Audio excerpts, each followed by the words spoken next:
Hi, good afternoon, and you're welcome to this beginner class on digital marketing. I am excited. I'm very, very excited to be here, and I'm looking forward to pouring my knowledge into you. Of course, with the goal that at the end of this training, you will have experience, you know exactly what to do, and you understand what it means when someone says digital marketing. And beyond understanding what it means, that you will know how you can put it to use to get the results you want. So hopefully at the end of this training, you are now equipped with digital marketing skills. You're not just maybe just a writer. Now you have an advanced skill, which is digital marketing. So please, if you can kindly confirm that you can hear me. Thank you. So I'll just dive right into the training. So digital marketing, and it's simple. It simply means all marketing efforts that use an electronic device or the internet. So many of us have probably heard marketing or trying to preach or get someone to buy into an idea or buy a product or a service. That's what many of us know as marketing. But now those are marketing efforts, right? Maybe when you carry your Ankara or when you carry your company's produce to the market and you tell them, oh, if you use it, it will last. Oh, if you use it, last person that used it, they've used it since 1999. Those are marketing efforts. But now, when you now take this marketing effort a step further and you now employ the use of electronic device or the internet, now that is digital marketing. It is marketing, however, it is done digitally. So the only difference between the person that takes their their butter or their detergent products to the market to market and the person that stays on WhatsApp or Instagram to post their sneakers. The difference is how they are going about their marketing. Both of them are both marketing. However, somebody is doing a traditional kind of marketing while someone else is doing the digital marketing. So digital marketing is like this definition says, simply put, it is marketing efforts that use an electronic device or the internet. So, like I already explained, it is when you use digital channels and platforms to promote your product, your service, your brand, right? So let's say the way MTN would put a billboard somewhere, that's marketing, right? However, MTN will still run ads on Instagram, on Twitter. You will see those ads. That's digital marketing. So many brands usually deploy both marketing strategies, both that of digital and that of traditional, right? But today's class is basically on digital marketing. So like I've been trying to explain, digital marketing is the use of digital channels, platforms, and technologies to promote products, services, or even your brand. Unlike traditional marketing, where you use means like print, like radio, right? That's like the major difference. The major difference. Now, this digital marketing approach actually is I won't say more effective, but there is a reason, or there are reasons why most people that sell or offer services and sell products now, while the reason why one of the reasons why they will opt for digital marketing over traditional marketing is because you can target your audience easily. Now, if I enter Balogun market and I bring my, let's say I produce butter and I bring my butter and I'm like, oh, come and buy your, I this butter, see this butter is so delicious. Chances that I would find people that need butter or that can afford the butter of my price, that can afford the price of my butter, chances that I will find them in the middle of a local market as a newbie is very slim. Now it might be easier for someone who has a shop or a very big shop in Balogun market, someone that sells maybe wholesale things that already has been there for long. But for me to just enter the market and look for a small space or even a shop and start telling people that this new product, please buy it, it works. The chances that I'll get the audience that can afford or at least that want or need what I have and have the money to pay, the chances is very slim. The chances are very slim.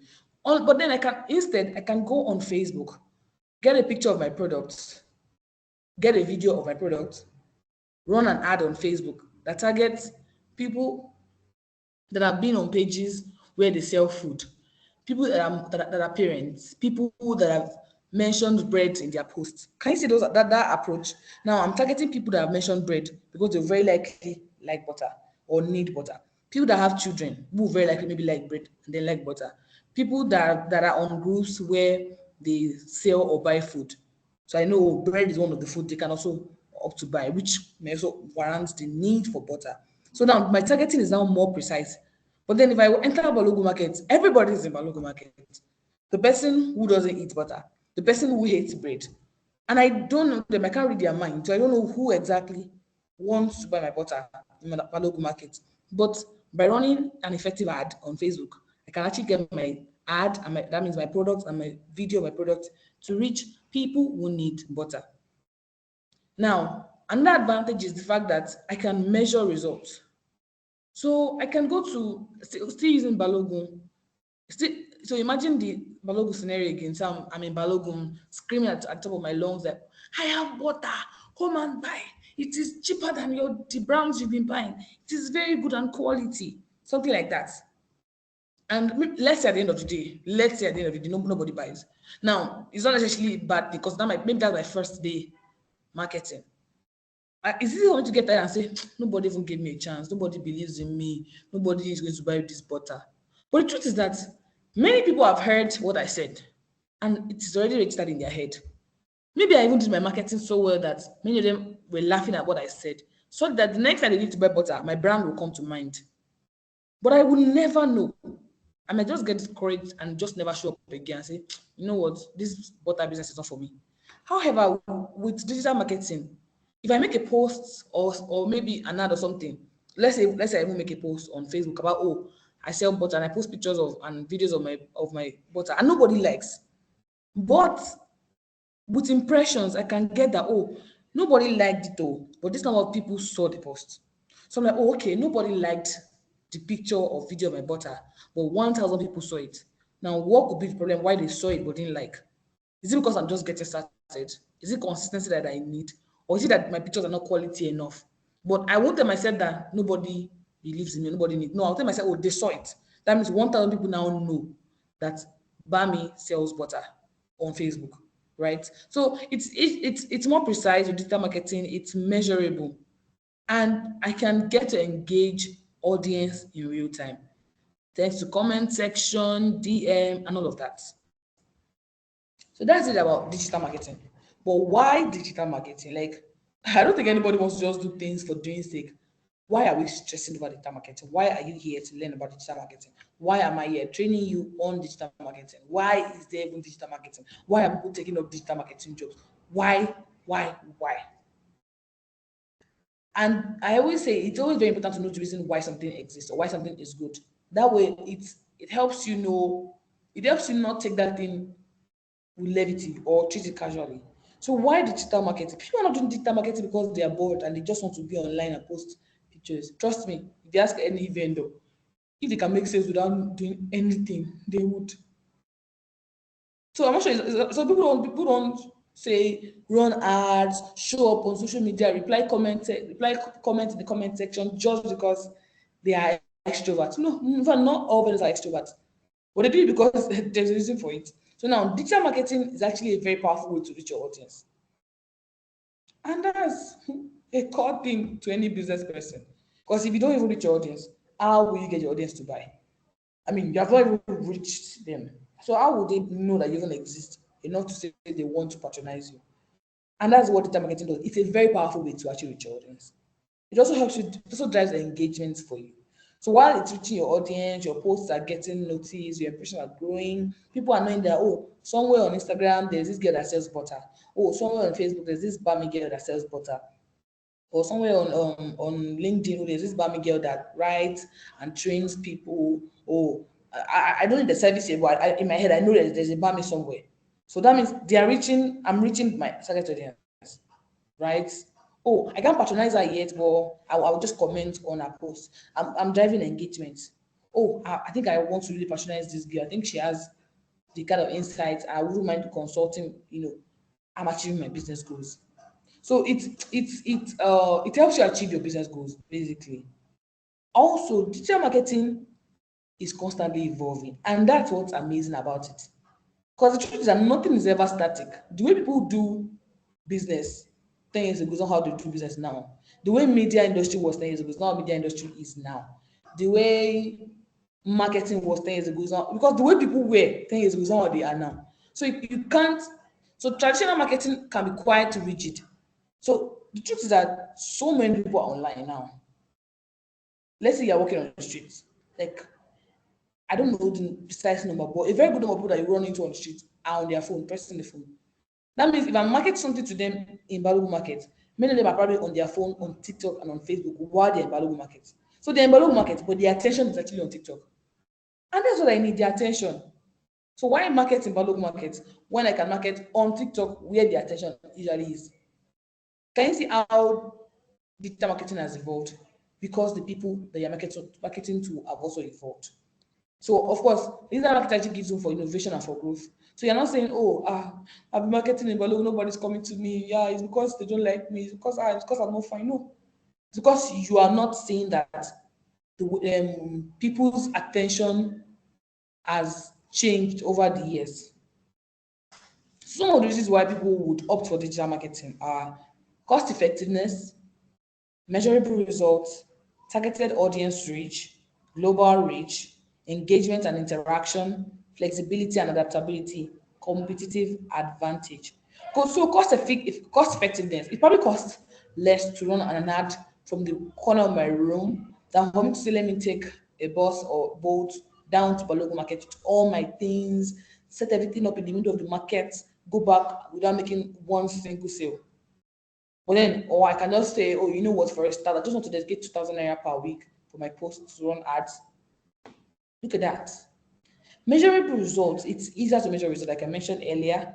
Targeted audience reach. I also mentioned earlier how you know that, see, my post on Instagram, my post on Facebook, when I run ads, is reaching people that have used this kind of keywords or digital marketing in their search. So it's bringing me to their faces. So I know very likely the person that will see this post is someone that will very likely want to patronize my service, or I mean, want to patronize me for my services. Then there is the engagement and interaction advantage, as well as flexibility and adaptability, also a competitive advantage. So the reason why people are invested in digital marketing are these things that I've tried to explain. I really hope you understood them. So a quick one, which of these actually come to mind when you hear digital marketing? I want to just close your eyes for like 5 seconds or 10 and just, which of these actually come to mind? SEO, that is search engine optimization, content marketing, social media engagement, pay per click advertising, email campaigns, conversion rate optimization, influencer collaboration, affiliate programs, lead generation, brand awareness, audience targeting, analytics and metrics, user experience, that is UX, customer journey, remarketing and retargeting, online advertising, content creation, digital branding.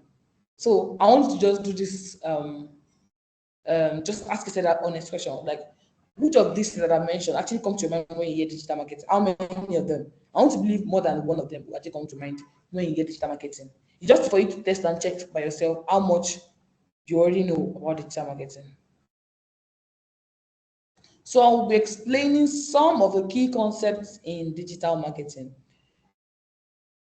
You can also call them not jargon per se, but yeah, maybe you can also call them jargon. So one, SEO, which is search engine optimization. So search engine optimization is a process. Is how you make your website enough better. How you make your website findable. So my website, right, is my website. But then when people search on Bing, on Google, can they find my website? My website is existing quite all right, but am I findable? Let's say you have a shop, but your shop is underground.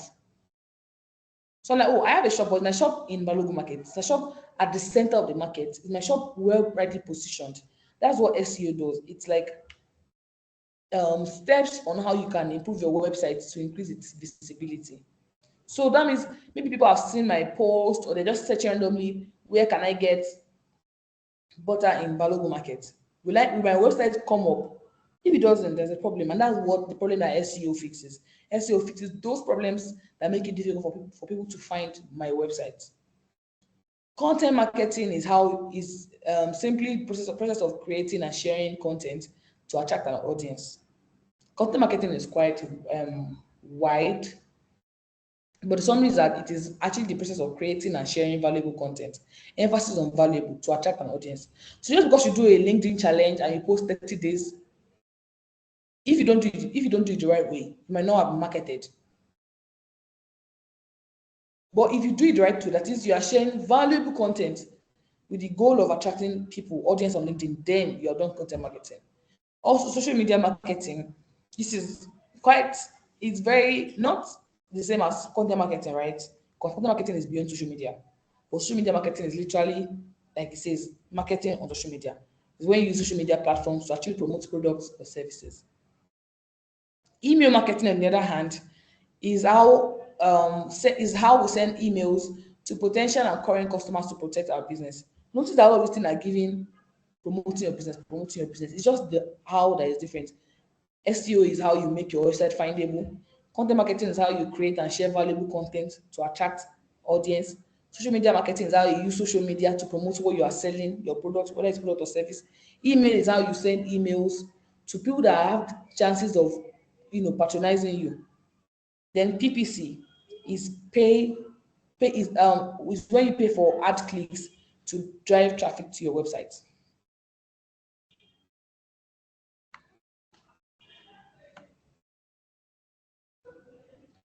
Now I'll be expatiating on these um, keywords because you can't say you're into digital marketing without knowing what these keywords are and how to go about them. It's like saying a human body comprises of hands, feet, stomach, neck. So that means there is no human body without all of these things.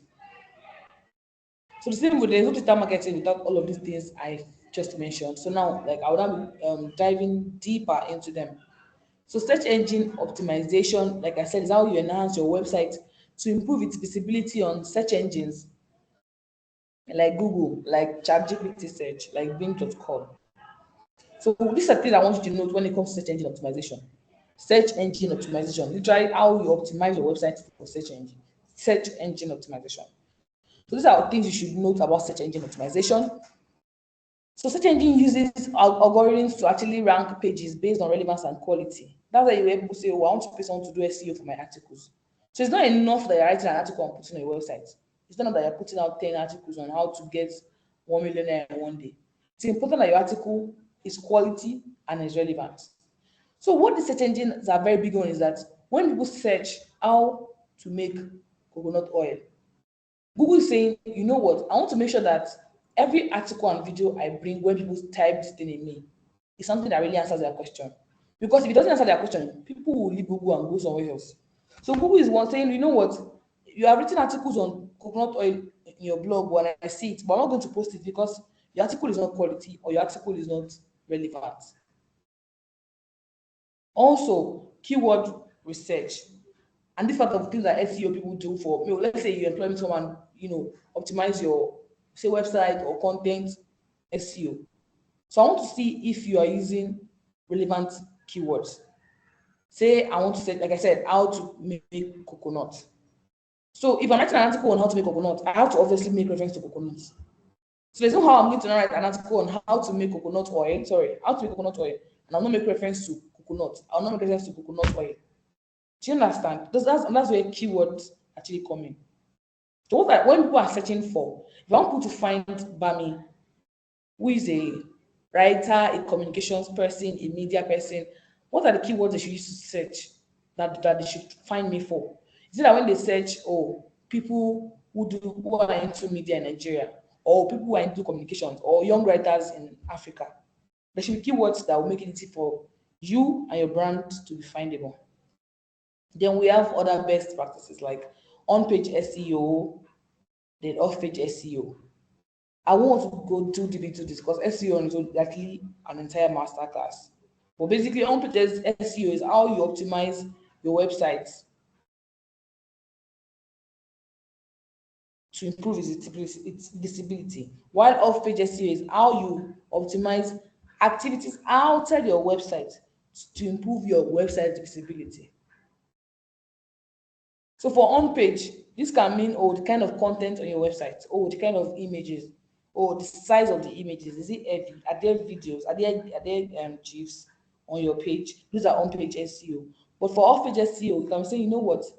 I think I want to employ link building for my off-page SEO. So on my article on how to make coconut oil, I will link people to a store where they can buy coconuts in Balogun. Maybe that store has an Instagram page. So I will link on my article on how to make coconut oil. I will say, oh, hi guys, welcome to this week. Um, these are the steps for making coconut oil. But then you can also, if you need to get coconut oil, you can order from um this particular store. Then I link to that particular store. That's link building. That's off-page SEO. And that's it on search engine optimization. Now to content marketing, like I explained earlier, it's actually it's as simple as creating and distributing valuable content, emphasis on valuable content to attract and engage your target audience. You create and you distribute valuable content. Create, distribute, create, distribute.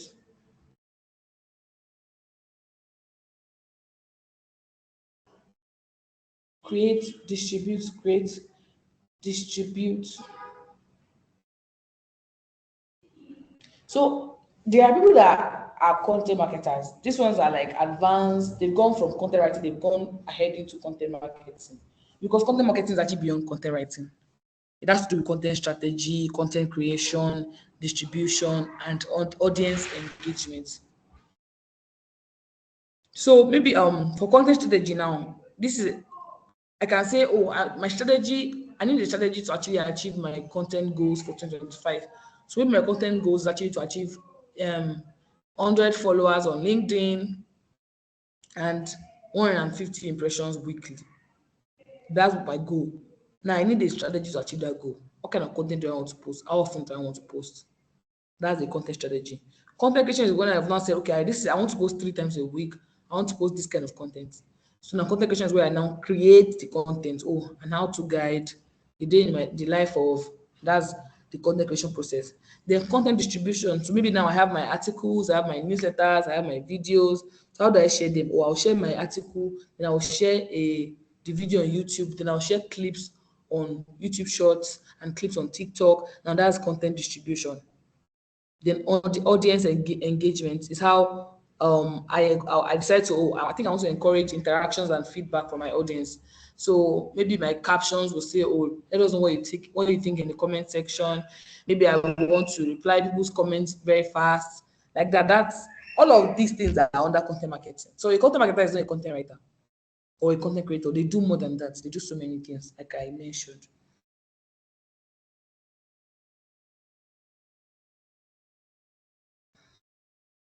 And then email marketing.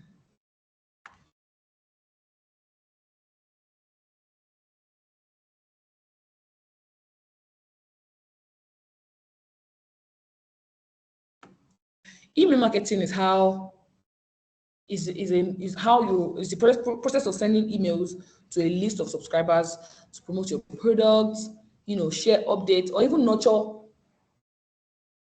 leads. That is people that have shown interest in your service and your product. So I'm sure all of us have one or two emails that we are subscribed to, where we get weekly or monthly.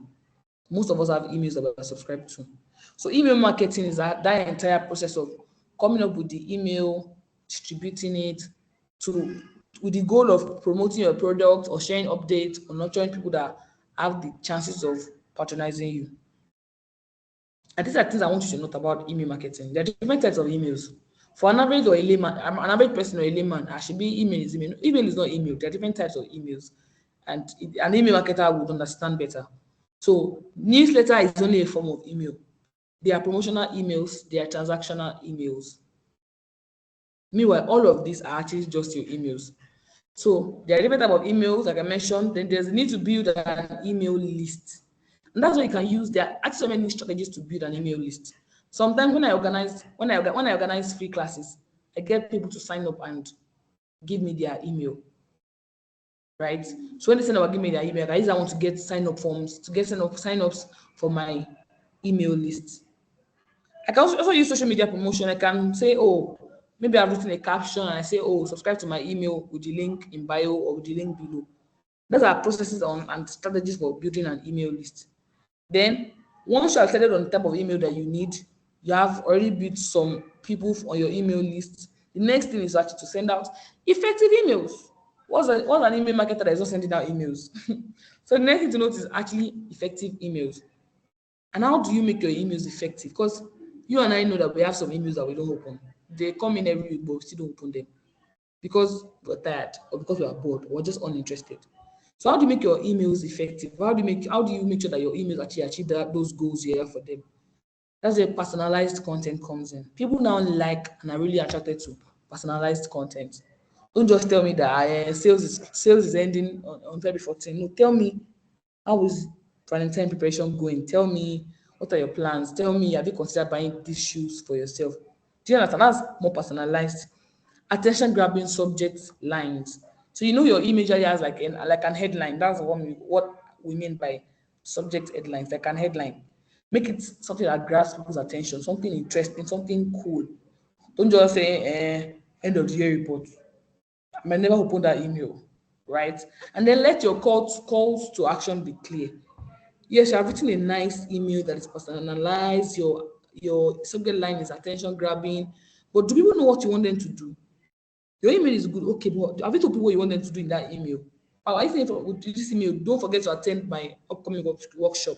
Or are you saying don't forget to subscribe to my YouTube channel? Or are you saying don't forget to patronize me, my working store? What are you telling them to do? What is the call to action in that particular email?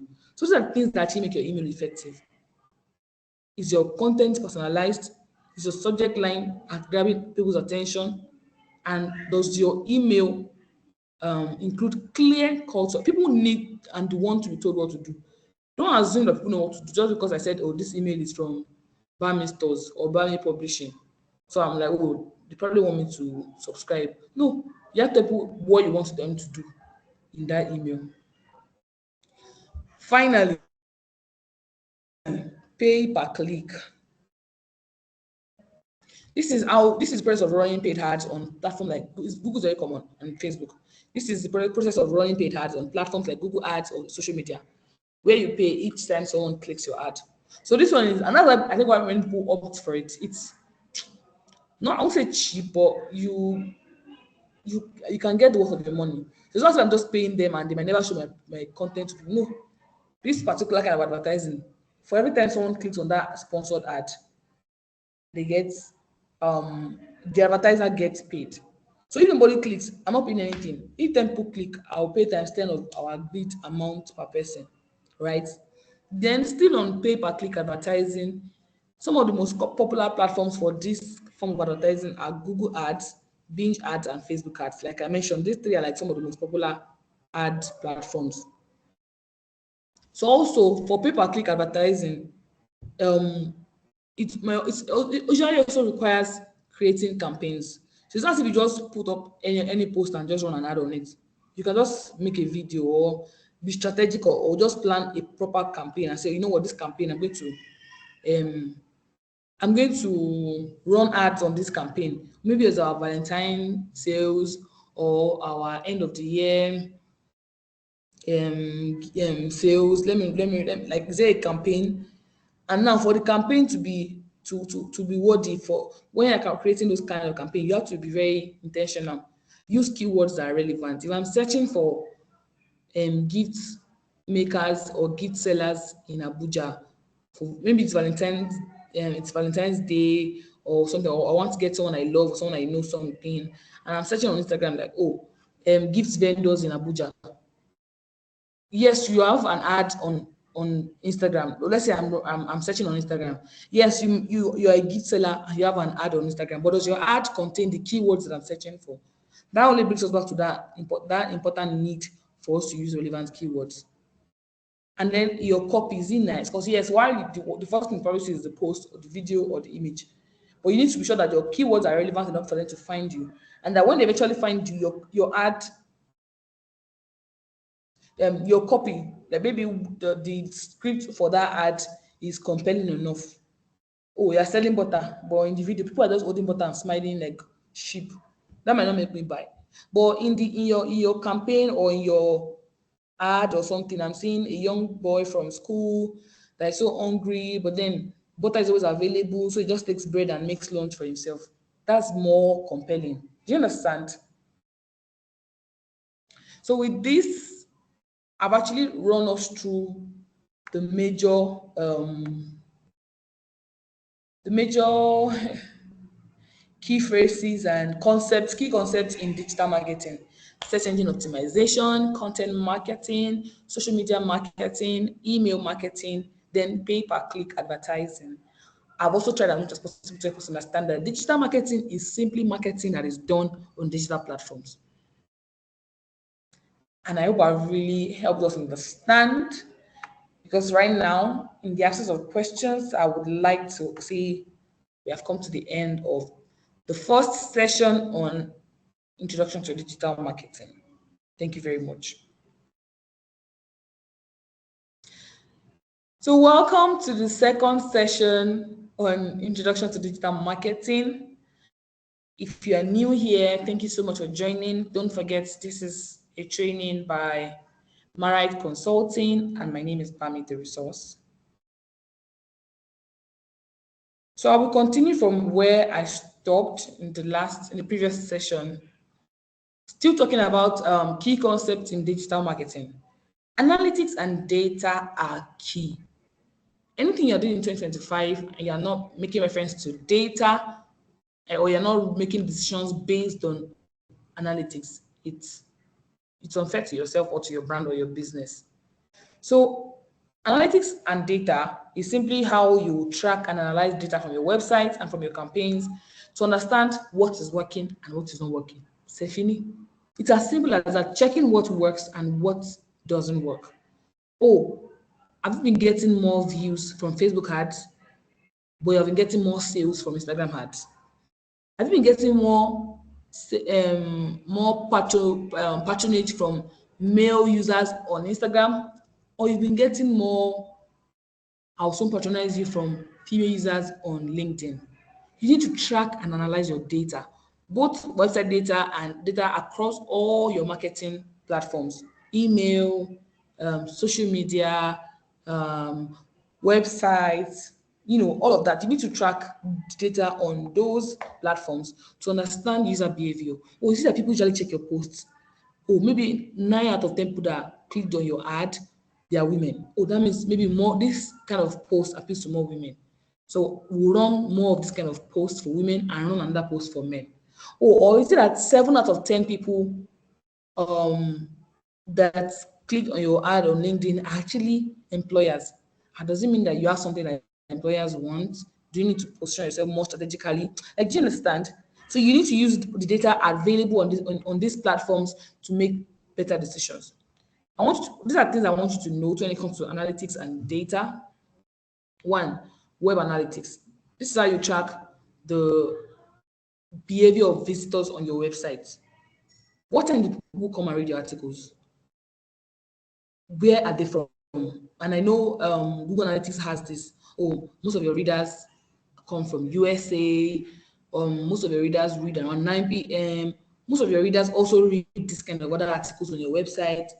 Do you understand? These things will help you understand how to, if most people are reading this kind of article, that means you want to write more articles like this. If they're reading at this time, that means you want to write more articles about, I want to publish our articles around this time. So web analytics is literally just tracking visitor behavior on your website. And to do that, you need to use metrics like, traffic sources. Like I said, where are they coming from? Did they get the link to the website on social media? Or did they get the link, which social media exactly? Right? Or did they get the link to the website from newsletter, from your email marketing? Like, you need to know where they're coming from so you can put more effort in those places.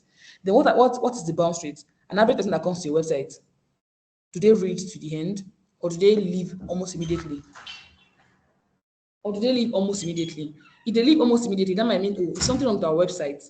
Is it the interface? Or is it that, the link, the title was appealing, but when they came, they didn't find what they wanted? Conversion rate, they read our articles on our website, they check our content on our website, but they don't end up buying. That means maybe the content on our website is good, but it's not our call to action is not clear. Or what?